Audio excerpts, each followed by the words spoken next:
Morning, guys. It's Grampy here again. I'm here waiting for the electrical supply house to open up in Corbin, Kentucky.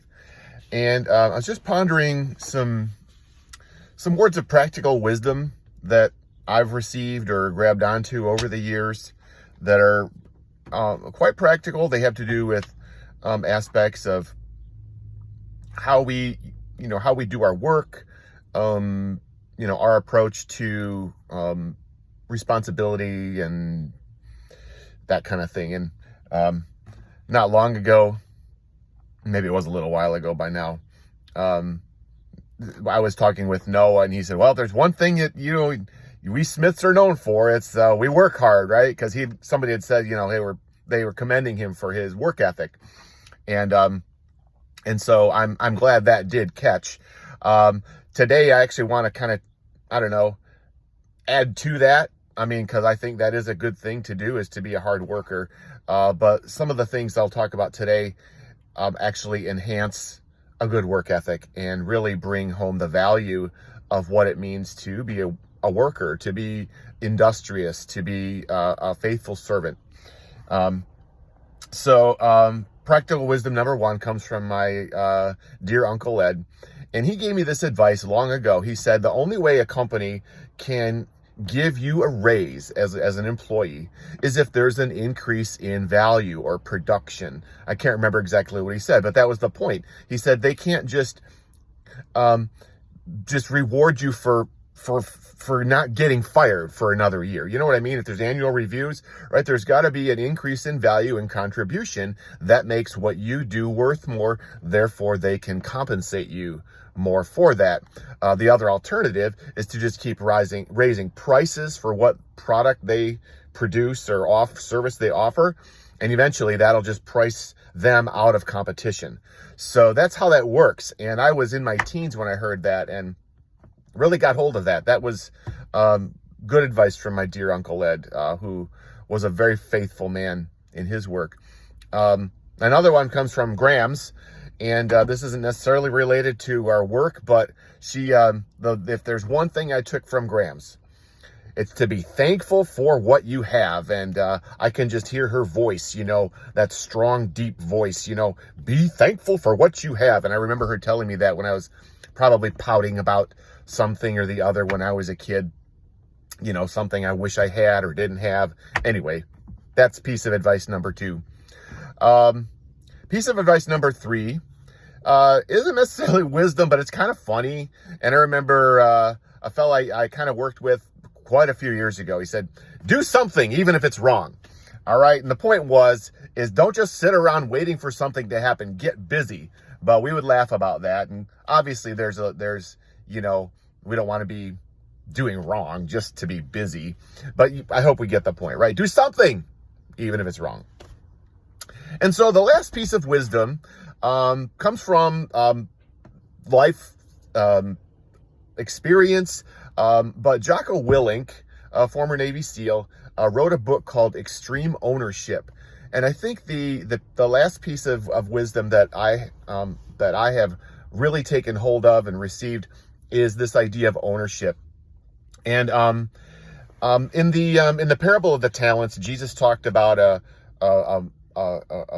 landowner or a master who had entrusted certain talents or things that he was giving people responsibility or tools to work with, and whether it would be investing or whatever the way they were given their talents, he gave them to them to multiply and increase the value of the enterprise.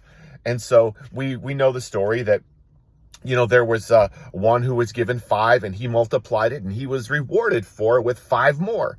There was one who was given 2 talents and he made 2 more when it came time to settle up accounts. So both of these servants took what they had and invested it or used it in such a way so that it multiplied value. And that value was received and felt by the master, and he in turn shared that value with the servants. So everybody benefited from their valuable use of their talents. There was one who didn't, it said he took he was given one talent, and he was basically afraid. He misjudged, or he perceived the character or the heart of the master as he was afraid of him, right? And so we can operate in life, and here is where ownership just changes everything. Here's what I mean. The person who takes ownership is willing to see his place, even if he only got one talent, someone else got 5. He sees that he has been entrusted with a treasure that he's responsible for, and he will give an account for. And he's grateful for it, and he is willing to take that and put it out there and use it. In doing so, he's not so concerned about what he didn't get and what's not fair. He basically said, okay, I'm not responsible for the whole thing, but I'm responsible for this one thing, and I'm going to do it. And I'm going to serve my master. He's a good master, and I'm going to help bless him and make his enterprise more profitable and valuable.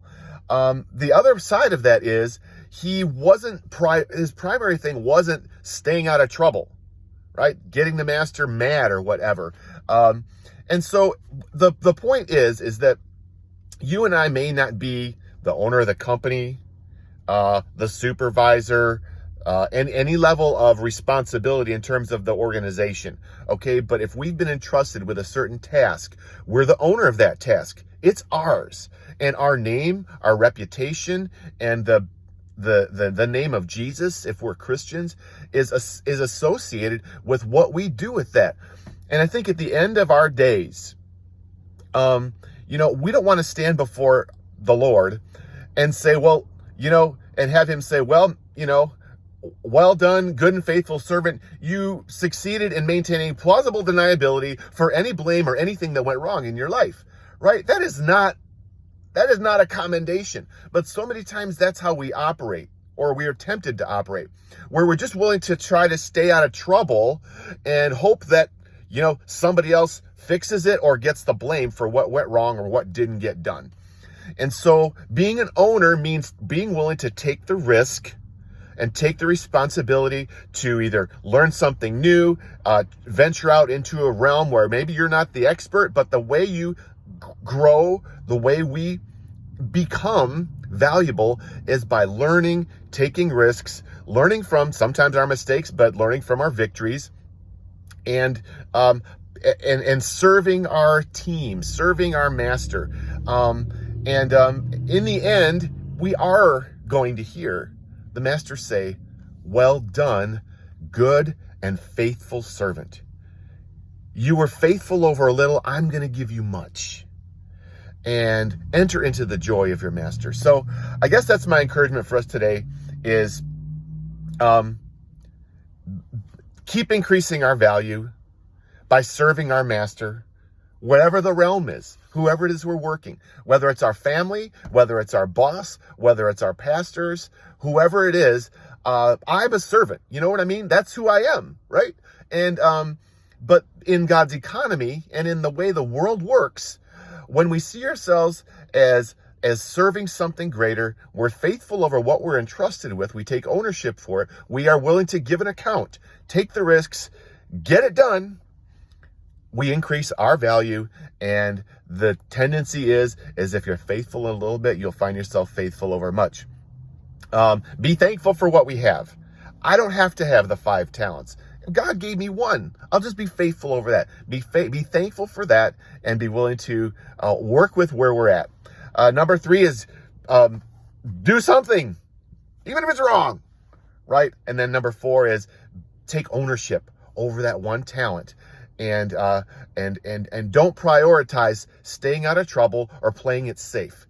There's a time for safety. Yes, we don't want to be foolish, but we're never going to achieve anything great without taking risks or venturing out of our comfort zone. So there's wisdom from others who have shared it with me. I hope that some of that is a blessing to you guys. God bless you.